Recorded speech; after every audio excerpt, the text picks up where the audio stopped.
Então, bom dia, pessoal. Já gravando. Vou começar dando uma boa notícia para vocês com relação aos trabalhos, tá? Todo mundo que me entregou, tá? Ficou faltando apenas uma pessoa que eu estou entrando em contato. Bom, a Denise ela não vai mais continuar com a gente, né? Então tá faltando apenas uma pessoa para me entregar, mas já dei uma orientação para essa pessoa não ficar sem a nota, para fazer de uma outra forma. Mas todo mundo que me entregou, fiquei bem satisfeito, tá? Eu vi um esforço bem intenso em tentar dar conta, né? Entender o caso dentro das três perspectivas teóricas que nós vimos. Então todos ficaram com relação à resenha, todos ficaram com um grau máximo, tá? Todo mundo tirou a nota 2. Não vi nenhum trabalho relapso, foi entregue de qualquer jeito. Então, gostei bem do que eu vi, tá? Com relação à participação no seminário, todos que participaram também estão com grau máximo, tá? Quem não participou vai ter a oportunidade de me entregar uma outra atividade, tá? Que eu particularmente falo com cada pessoa, tá? Então, só para dar essa notícia para vocês. Foi bem interessante o empenho de vocês, foi bem bom. Foram trabalhos bem feitos, tá? Ok, pessoal? Estão me ouvindo? Então, eu vou agora compartilhar a tela com vocês. Bom, o que nós vamos fazer hoje, tá? Eu não vou fazer exatamente uma revisão, porque vocês têm acesso aos vídeos, né? Vocês podem pegar, olhar novamente a aula, as dúvidas que surgiram. Vocês sabem que vocês têm a liberdade para me chamar no particular. Tiver alguma dificuldade de entender um assunto, vocês podem me chamar, não tem problema algum, tá? Nem sempre eu vou responder na hora, mas quando eu visualizar, com certeza eu vou estar respondendo vocês. O que eu vou fazer hoje é dar uma orientação de estudo, dizer, vocês têm que estudar tudo, por óbvio, mas eu vou dar uma orientação dizendo, bom, isto aqui é muito relevante, presta atenção nisto, este assunto eu penso em fazer na prova de determinada forma, vai ser uma questão objetiva, ou vai ser uma questão dissertativa, ou eu vou dar um trechinho de um caso, onde eu só tenho que identificar, então, dá uma orientação de que forma que a prova foi elaborada. Não vou dar as questões, não vou dizer o que vai cair, mas vou dar uma orientação do estudo. Como é que vocês vão ter que estudar esse assunto aqui? Eu quero que vocês estudem na perspectiva teórica. Eu quero que vocês saibam a teoria. Esta parte aqui eu quero que vocês saibam identificar um texto de um estudo de caso. Tá? Dar uma orientação nesse sentido, para auxiliar vocês. Tá? Na forma como vocês vão estudar. Então, eu não vou estar dando o conteúdo, né? Porque senão eu estou dando as questões da prova, mas vou dar uma orientação como vocês têm que estudar e aquilo que vocês têm que prestar mais atenção. Ok, pessoal? Então eu vou fazer isso. Isso também vai ser um pouquinho, uh, vai ser objetivo, tá? E caso sobre um tempo pequeno ou importante de aula, daí já vai ser um espaço que eu vou dar para vocês já começarem o estudo de vocês, tá? Porque eu sei que já começam as semanas de provas, vocês já estão fazendo trabalhos, né? Então, já para vocês aproveitarem, tá bem? Tá, vou compartilhar a tela aqui com vocês.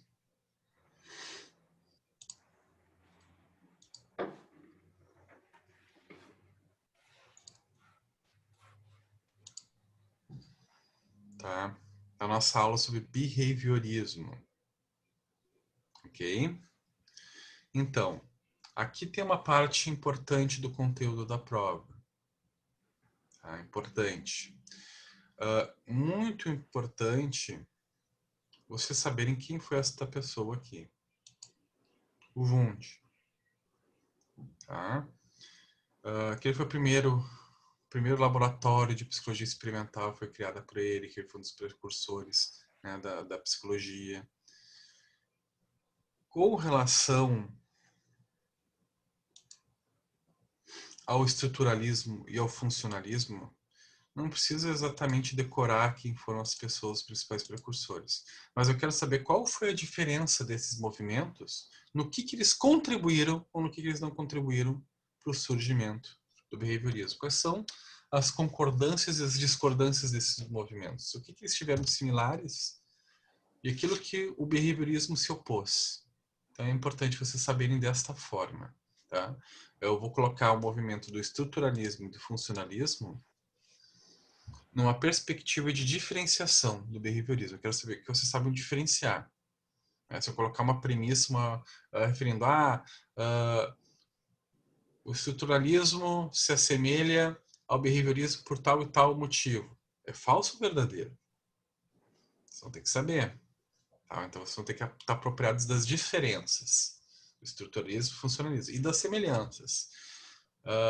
Qual aspecto o behaviorismo se assemelha ao estruturalismo ou ao funcionalismo em tal e tal aspecto? Verdade ou falso? Tá? Vai ser mais ou menos nessa perspectiva. Então, vocês vão ter que saber. Então, para isso, vocês vão ter que entender a diferença e as semelhanças desses movimentos, tá?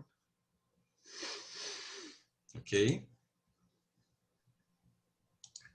Qual é o foco principal do comportamentalismo, né? Na psicanálise é inconsciente. Aqui é o quê? Qual é o foco? Tá? Os estágios. O Albert Bandura a gente viu na aprendizagem social. Aqui a gente tem dois estágios, um com Watson e um com Skinner. Tá? Eu vou falar um pouquinho do Toldman quando a gente falar da intenção, da intencionalidade. Qual foi a contribuição? Foi a intenção. Por quê? Qual foi o experimento que o Toldman fez? Com relação ao Watson, quais são os princípios, né, do behaviorismo? Qual é a finalidade? É controlar o comportamento? É controlar nossos processos cognitivos? Existia processo cognitivo aqui? Então, entender qual é o objetivo do behaviorismo watsoniano. Né? Quais são as contribuições? Qual era o método que foi criado para avaliar o objeto de estudo do behaviorismo? Né? Tem alguns passos. Nós temos aqui. Né? Quero que vocês consigam explicar isso aqui. Que passos são esses? Né? O condicionamento reflexo. Aqui vai ser de uma forma bem teórica. Tá? Eu vou perguntar um conceito teórico. Tá? Que vocês possam explicar de uma forma com as palavras de vocês. Tá? Essa parte aqui não vou exigir profundamente, porque profundamente vocês vão ver em psicologia experimental, né? Ou em teorias e técnicas que a gente vai se revisitar esses conceitos, tá? Então vai ser uma parte mais... O condicionamento reflexo vai ser mais leve, tá? Os tipos de resposta, entender também, importantíssimo.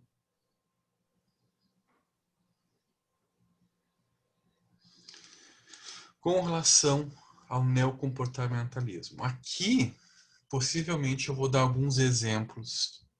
Nesta parte, com certeza vai cair alguns trechinhos de estudos de caso.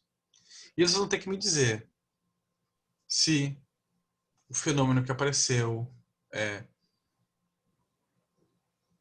um condicionamento, né, baseado em reforço positivo, reforço negativo, punição positiva, punição negativa. Tá? Não vou pedir extinção comportamental. Basicamente vai ser isso, tá? Desta parte aqui. Talvez eu peça qual foi a contribuição do Toldman para o neocomportamentalismo. Tá?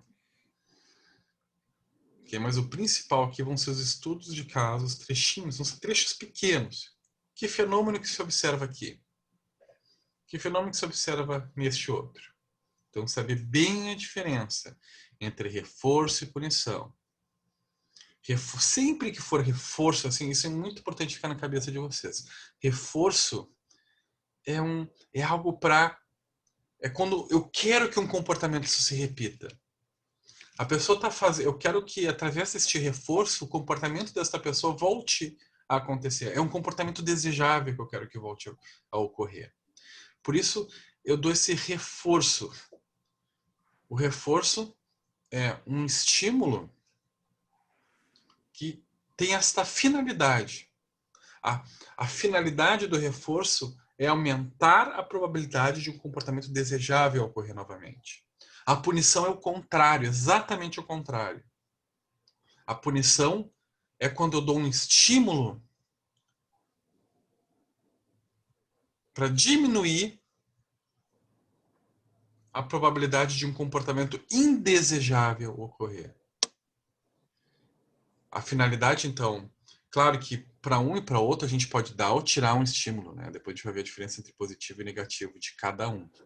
Mas isso é fundamental vocês saberem. A finalidade de cada um, a finalidade do reforço, independente se é positivo ou negativo, a finalidade do reforço, isso tem que ficar muito claro.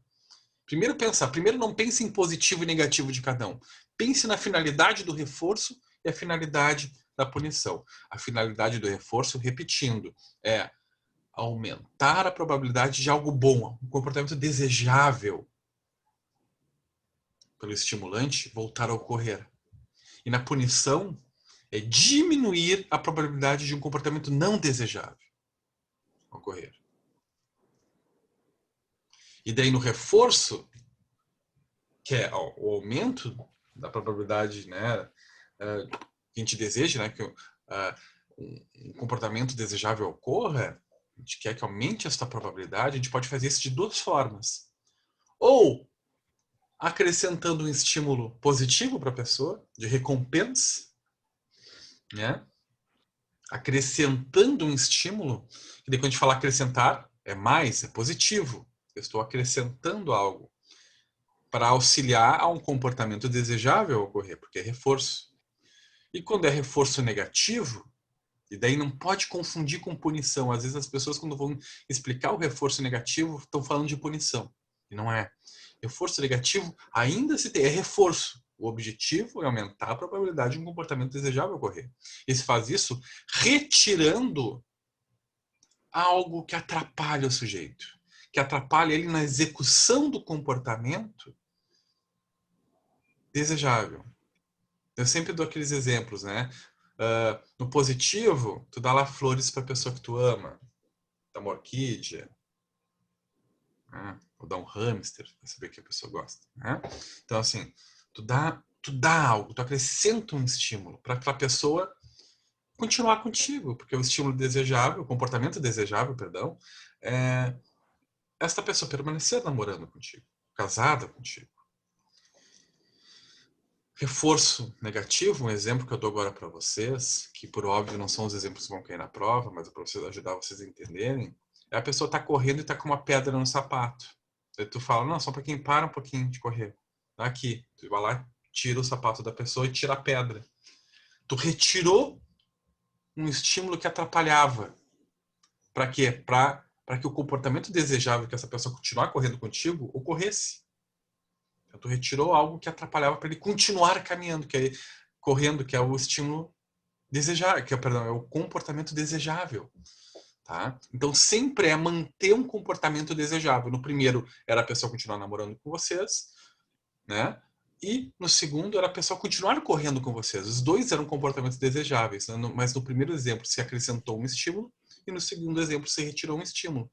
Reforço positivo e reforço negativo. Na punição segue a mesma lógica.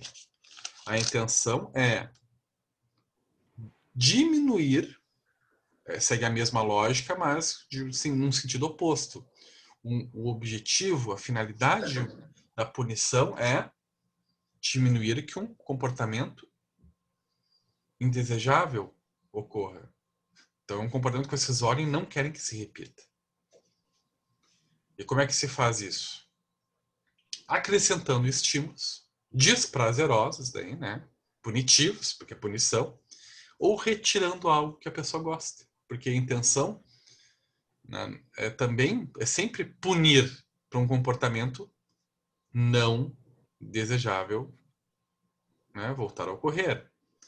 Então, a punição positiva, por exemplo, tu vai lá, vou dar o mesmo exemplo para ficar muito claro, na mesma situação.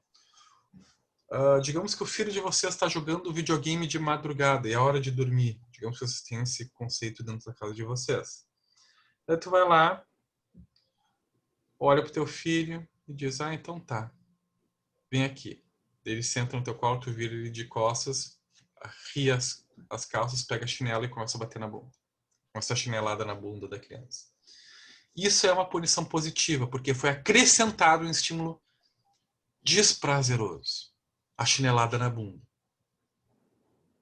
Tá? Punição positiva. Por que positiva? Não é porque ela é positiva, ela é boa, não. Ela não é boa. O positivo está ligado a acrescentar um estímulo para a finalidade de diminuir um comportamento desejável. O que tu quer? Tu quer diminuir a probabilidade dele jogar videogame fora do horário que isso volte a ocorrer. Tu não quer mais que isso ocorra.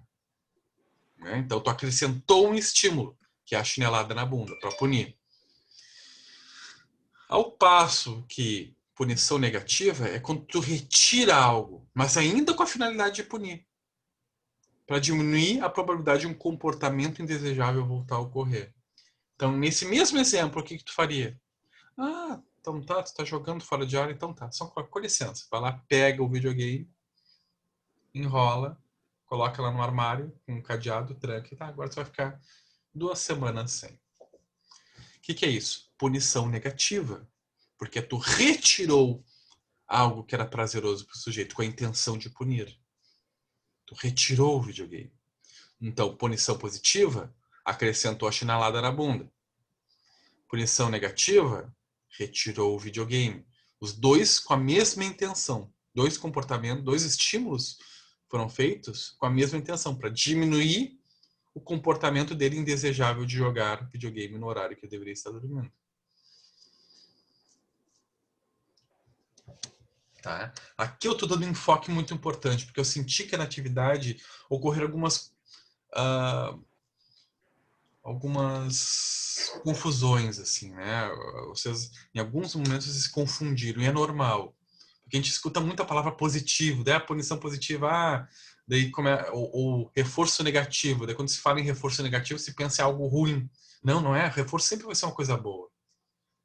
Reforço sempre vai ser uma recompensa para o sujeito. Então, reforço positivo, tu acrescenta um estímulo que para a pessoa vai ser prazeroso. Ou tu retira algo que estava atrapalhando ele, porque a intenção sempre é ajudar a pessoa a manter um comportamento. Na punição contrário, tu vai acrescentar algo desprazeroso, ou tu vai retirar algo que para a pessoa era importante, para puni-la. Né? Ok? Então aqui eu vou dar alguns exemplos na prova, tá? Diferente destes. Desta parte aqui, ok, tá? Esta parte da prova vai ser exatamente desta forma que eu trouxe para vocês. Vou compartilhar agora outra apresentação. Só um pouquinho.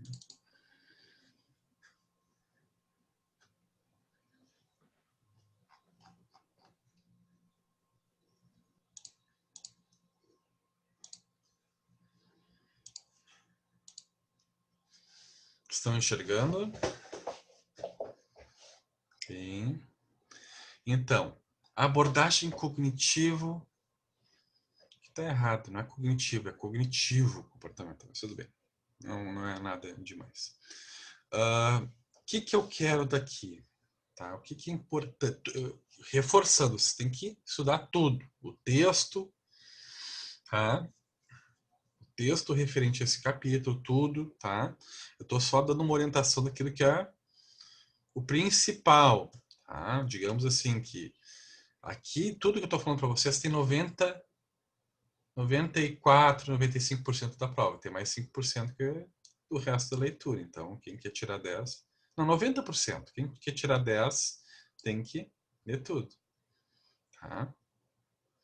E aqui nas minhas apresentações, basicamente, eu coloco tudo que está nos livros. Tá? Geralmente eu não deixo passar nada. Tá? Alguma coisa. Por isso que eu estou orientando o estudo baseado na apresentação, mas isso se reflete a leitura do texto também, tá? Então, o que eu quero daqui, tá? Que vocês saibam quem é, principalmente, este senhor simpático aqui, o Aaron Beck, este senhor aqui, simpático, que usa gravata borboleta desde sempre, nunca deixa de usar, que já está com, acho que já está com 100 anos, ou mais de 100 anos, tenho que confirmar. Tá vivo ainda. Quero que vocês saibam quem é ele, saibam explicar, né, qual a importância dele, né, na psicologia, o que ele descobriu. Qual foi o estudo dele? O que ele estudava? Ele estudava pessoas com transtorno alimentar, era com ansiedade, era com depressão, baseado no estudo desta área, né, da psicologia que ele se dedicava.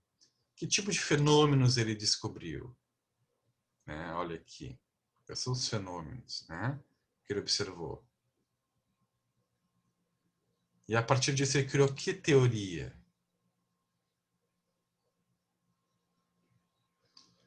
E essa teoria tem quais princípios fundamentais? Você lembra que são 3 princípios? 3 princípios.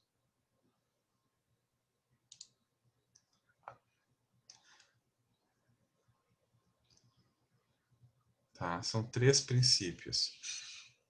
Aqui tem 2, tá? Alterações cognitivas resultam em modificações no comportamento. O outro princípio é modificações no comportamento podem alterar o funcionamento cognitivo. Tá faltando um aqui, que eu me lembro que na aula eu falei para vocês, que é toda cognição é possível se monitorar e alterar.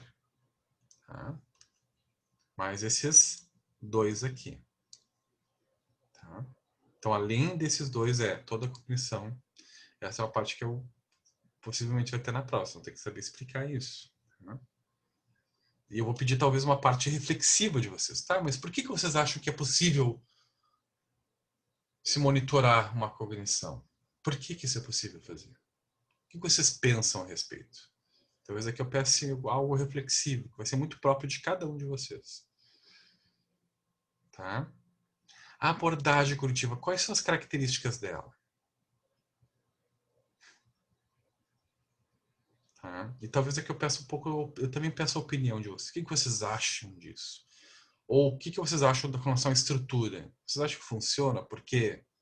Ou o que vocês acham da psicoeducação? Por que vocês acham que funciona? Vocês acham que é necessária uma terapia? Por quê? Né? Talvez eu também queira algo reflexivo de vocês. E, muito importante, conceitos de crença central, crença intermediária, pensamentos automáticos. Tá? Eu ainda não vou falar de distorções cognitivas. Aqui, as crenças centrais, crenças intermediárias e pensamentos automáticos, eu vou dar exemplos de trecho. Também de um estudo de caso, um trechinho bem pequeno. Vai ser um textão, um trechinho. Eu vou dizer, isso aqui é um exemplo de quê? De crença central? De crença intermediária? De pensamento automático? Né? Crença central vai ser sempre um conceito incondicional que a pessoa cria a respeito de si, dos outros, do mundo, do futuro. Tá?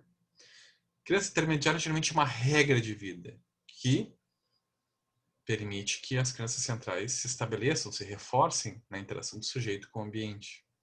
E pensamentos automáticos são subjetivações, são representações mentais mais superficiais, resultantes dos processos das crenças centrais e crenças intermediárias. Então aqui vão ser trechos, tá? Que eu vou pedir para vocês identificarem. Quantas distorções cognitivas eu não vou pedir para vocês identificarem? Não vou pedir para vocês identificarem, mas eu vou pedir o conceito. Porque vocês sabem me explicar. E possivelmente eu vou botar, me explicar a diferença. Eu vou botar qual é a diferença de tal distorção para outra. Quais são as semelhanças entre essa distorção e quais são as diferenças entre essas duas distorções. Possivelmente aqui não vai ser só o conceito, porque senão é só chegar lá no texto, copia, cola e coloca a resposta. Vou pedir uma parte aqui mais de de entendimento da relação entre elas. Por exemplo, a gente viu que algumas têm semelhanças, né? Como, por exemplo, a catastrofização e a maximização têm alguns aspectos semelhantes, mas tem algumas diferenças também. A minimização e a desqualificação do positivo têm algumas semelhanças na distorção, mas tem algumas diferenças. Então, estou dando 2 exemplos aqui para vocês. Tá? Possivelmente eu vou botar mais. Talvez eu bote uma dessas até que eu estou falando para vocês na prova. Mas vou pedir entre outras. Então, a ideia é que vocês entendam realmente as distorções. Não é um nível de conhecimento que eu sei que não é de vocês. Eu estou falando que eu falo isso para todas as turmas. Tá? Eu sei que não é esta característica desta turma. Tá? Isso não é uma preocupação com vocês. Mas aqui na distorção cognitiva eu vou pedir realmente a compreensão entre as semelhanças e diferenças entre elas. Não vai cair para trechinho de estudo de caso na distorção cognitiva, mas eu pedi uma parte mais teórica. Por quê? Porque distorção cognitiva já é tem que ter o domínio de crença, de crenças intermediárias, de pensamentos e ainda entender o processo da distorção. Porque às vezes existe aqui nas crenças centrais, crenças intermediárias e pensamentos, as diferenças são mais importantes. Nas distorções, às vezes, entre uma e outra, num estudo de caso, é mais minucioso. Então, isso aqui, eu vou pedir para vocês esse conceito mais a fundo, identificar em texto, entender a dialética entre todos esses 4 no mesmo trecho. Isso eu vou pedir para vocês já na disciplina de teorias e técnicas, tá? Então, aqui eu vou botar um trechinho curtinho, fica mais fácil de identificar, não vai ser um grande texto. Esse um trechinho pequenininho que eu vou dizer, ó, aqui tem crença central, tem crença intermediária. Qual é o fenômeno que aparece? Vai ser só um fenômeno, não vai ser todos, tá? Não vai ser um trecho onde você tem que tirar, identificar crença central, crença intermediária, pensamentos automáticos no mesmo trecho. Não, no trecho só vai ter a representação de um desses aqui, ou crença central, ou crença intermediária, ou pensamento automático, para facilitar. A relação dialética entre isso, um grande texto, que foi até o alvo do trabalho de vocês, isso eu vou pedir numa prova, mais em teorias e técnicas, tá? Então, eu dei o trabalho para que depois de fazer o trabalho vocês achem mais tranquilo fazer na prova, tá? Trabalho uma preparação para a prova também. Então, aqui na parte de crenças centrais, crenças intermediárias e pensamentos automáticos vão ser trechos pequenos onde só um vai aparecer. Ah, isso aqui aparece alguma crença central, uma crença intermediária ou um pensamento automático nesse texto. Qual o fenômeno que aparece? Porque vai aparecer só um deles em cada trecho. Tá? E distorção cognitiva só a nível de explicação, de processo semântico, né? De entender qual é a diferença conceitual entre cada um. Tá? E as diferenças e semelhanças. Ok? E por aqui deu. Tá? Não vou pedir para vocês conceito de esquemas mal adaptativos e bem adaptativos, tá? Isso aqui a gente também vai entrar bem a fundo em teorias e técnicas, tá? E processo terapêutico a gente também não vai entrar, tá? Porque aqui todos esses processos de conceituação, trabalho com o paciente, formulação de problema, formulação de metas, construção de diagrama de conceituação cognitiva, intervenção, isso também é para teorias e técnicas, tá? Então aqui eu tô contemplado nessa parte do conteúdo desta forma, tá? Como eu passei para vocês. Agora, por fim, eu vou compartilhar mais uma apresentação com vocês, que é da teoria da aprendizagem.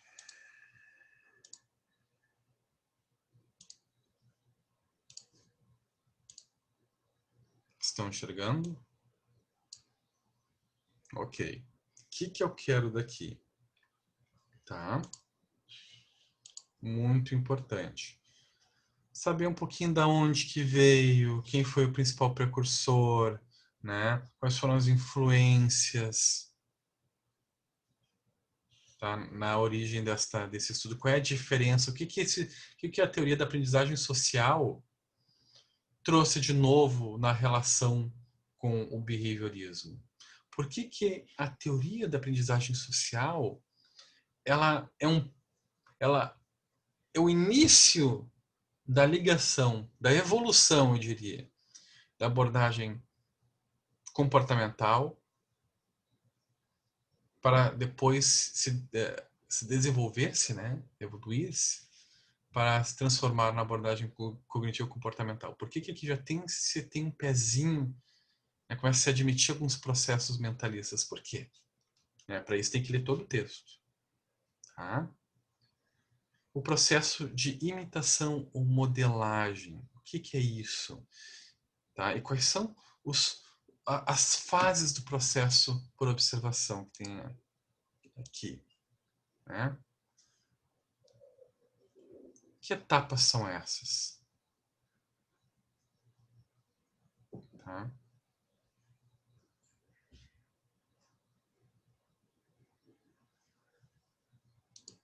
As contribuições de Bandura. Né? Então aqui tem aquilo que eu falei lá no início. Né? O que a teoria da aprendizagem social trouxe do behaviorismo e por que que ela é um pé já dentro das abordagens cognitivas. Né? Aqui está a explicação. Tá? O que ela traz de diferente aqui? Nós temos quadros mostrando essa diferença entre o behaviorismo e, ali abaixo, o processo de aprendizagem social. O conceito de autoeficácia e a construção, né, da dialética entre um problema e a nossa ação. Qual é a relação de algo que a gente precisa resolver com o nosso nível de habilidade social, autoeficácia, expectativa e ação? Ou seja, quando eu tenho que enfrentar um problema, né, eu avalio, quando vou enfrentar um problema, eu tenho já tenho dentro, introjetado, aprendizados que eu tive, habilidades na minha relação com o meio. Essas habilidades, que nós temos dois exemplos, elas podem ser altas com relação a este problema. Né? A habilidade, sempre que eu estou falando, habilidade na relação com o problema. Ela pode ser alta, ela pode ser baixa. Quando ela é alta, ela vai gerar o que é autoeficácia? É a percepção que eu tenho a respeito da minha capacidade. Então, a habilidade alta para resolver, na relação com o problema, pode gerar uma autoeficácia. A visão do sujeito de, não, eu consigo fazer isso. O que vai gerar uma expectativa positiva da resolução desse problema. O que vai direcionar o sujeito para a ação. Né? Por exemplo, se alguém aqui soubesse cantar, não sei se... Enfim, alguém aqui sabe cantar, eu poderia dizer, ó, quem cantar... Mas aí não vai ser barbadinha. Quem cantar... sei lá... Bohemian Rhapsody, tá? Agora aqui no mesmo tom do Fred Mercury, tá passado na disciplina.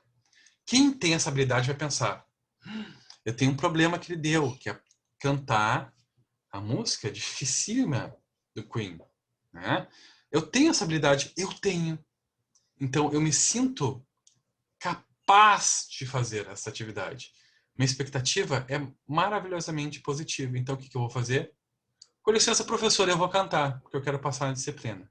Vai a fazer, vai agir. Agora, mesmo problema que eu dei, cantar a música do Freddie Mercury. Quem não tem essa habilidade vai ter um conceito de autoeficácia de eu não consigo fazer isso. A expectativa de fazer e se eu fizer, eu vou passar fiasco. Além de não ganhar nota, eu vou passar um baita do fiasco, pagar um baita do mico. E o comportamento é não cantar. Tá? Essa relação dialética aqui, possivelmente eu vou dar um exemplo. Você tem que identificar quais são os mecanismos. Se o sujeito naquele exemplo ele tem habilidade social, se ele tem uma autoeficácia positiva, se a expectativa do sujeito é positiva e se ele está mais direcionado à ação ou não. Tá? Aqui eu vou dar mais um conceito de vocês entenderem no comportamento do sujeito, se o sujeito ele tá, se ele tem autoeficácia ou ele não tem, na relação com as habilidades dele ou não. E se, de acordo com isso, ele tem expectativas positivas para a resolução de um problema ou não. Tá? E para isso eu vou dar todos os elementos num exemplo, um textinho. Tá? Ok? É mais ou menos isso. Tá? Aqui, isso é o principal. Tá bem? Então, pessoal, a prova vai ser baseada nisso que eu estou passando para vocês. A forma de estudar é desta forma. O que eu falei que possivelmente vai ser um estudo de caso, o trecho de uma fala vai ser. O que vai ser teórico, eu falei que vai ser teórico, vai ser teórico. Tá? O que eu falei onde que vai ser uma comparação de conceitos, vai ser comparação de conceitos. O que eu falei que possivelmente vai ser falso e verdadeiro, vai ser falso e verdadeiro. Então, estudem desta forma. Uma orientação para a forma de estudar. Mas, mais importante de tudo, estudem tudo, porque estudar tudo ajuda a ter uma compreensão reflexiva do texto. Tá? Isso vai evitar que as respostas sejam engessadas e isso desvaloriza uma resposta. Tá? A prova, como é que vai ser? A gente tem a disciplina na terça-feira de manhã. Então, o que eu vou fazer? Eu vou botar a prova na barra de tarefas de vocês às 8h30 da terça-feira. E daí o prazo vai ser até quarta-feira, às 11h30, meio-dia ali. Meio-dia, eu vou botar meio-dia vocês me devolverem pelo portal mesmo, pela barra de tarefas, como se fosse um trabalho. Assim como eu botei o trabalho ali na tarefas, e vocês me devolveram por ali mesmo, a mesma coisa vai ser a prova. Eu vou botar a prova, vocês vão pegar essa prova, vão baixar, vão responder ali na prova mesmo e vão me devolver o texto, tá? Ali pelo portal. Só vou daí pedir um favorzinho para vocês, colocarem no nome do arquivo o nomezinho de vocês, tá? Só para facilitar isso é só para facilitar meu trabalho, porque eu sempre coloco, porque depois eu baixo tudo e coloco num arquivo, né? Eu coloco o nomezinho de vocês o nome, porque, claro, vocês fizeram, colocam um nome no corpo do texto, mas ali no nome, se não colocar, fica tudo igual os nomes no arquivo que eu baixo, tá? Então, só coloca ali, prova, ponto, Felipe, prova, ponto, Rodrigo, prova, ponto, Vanessa, tá? Coloca o nomezinho de vocês, só para facilitar um pouquinho a minha vida, tá? Mas é isso, tá, pessoal?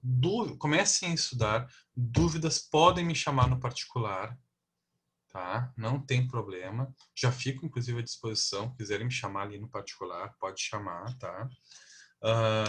Durante a semana também. Reforçando, nem sempre eu vou conseguir responder na hora, mas eu vou fazer um grande esforço para sempre responder o mais rápido possível, que vocês não tenham dúvidas. Não deixem para tirar dúvidas muito próximo da prova, tá? Deixem próximo da prova só fazerem uma revisão do conteúdo, aquele que vocês já estudaram. É mais efetivo do que gerar conhecimentos novos, tá? Alguma dúvida com relação à orientação, pessoal?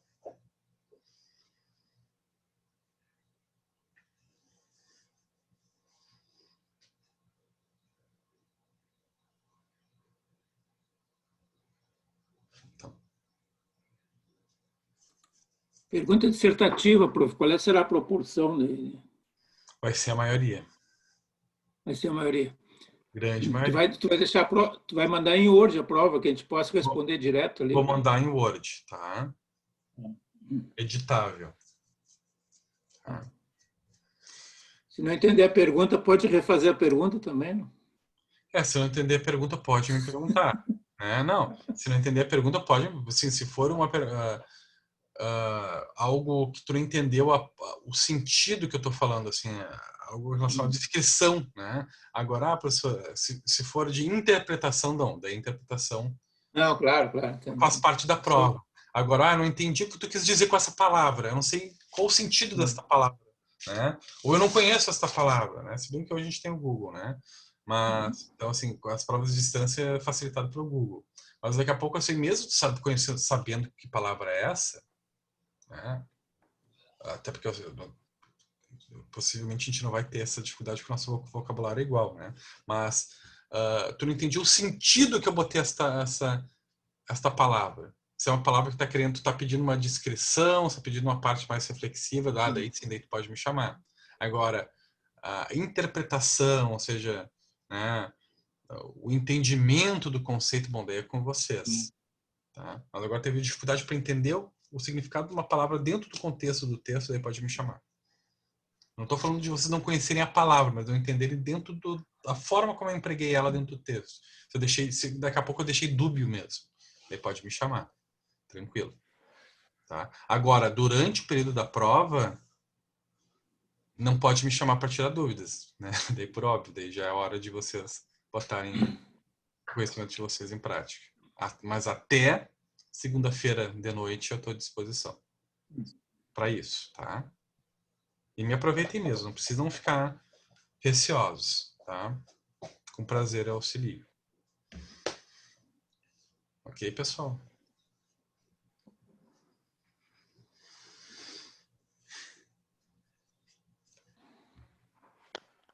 Professor, então a gente só vai colocar luz nesses pontos que o senhor pontuou agora. Isso? Vocês vão Ou ler. não? Claro, a gente vai estudar a matéria toda, óbvio, Sim, sim. mas a gente vai dar mais luz nesses pontos que o senhor observou Atenção agora. especial para esses pontos aí, porque aí nesses pontos está 90% da prova. E a forma como eu pedi para vocês estudarem, tá? Isso aqui, esse vídeo aqui eu vou passar para vocês depois recapitularem tudo que foi falado. Então, isso aqui o professor disse que vai dar estudo de caso, enfim, então vai ser estudo de caso. Estuda desta forma, se prepara desse jeito. Isso aqui é mais conceitual, se prepara desta forma. Tá? Entendi. Obrigada.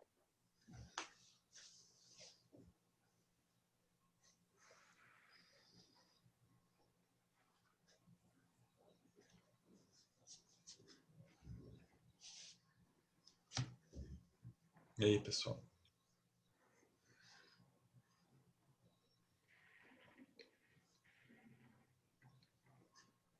Então tá. Então tá. Bons estudos. Qualquer coisa, fico à disposição de vocês, tá? Me chamem. Bom, pessoal. Certo. Um abraço. Muito obrigado, Ana. Agora o espaço que sobra é para estudo de vocês.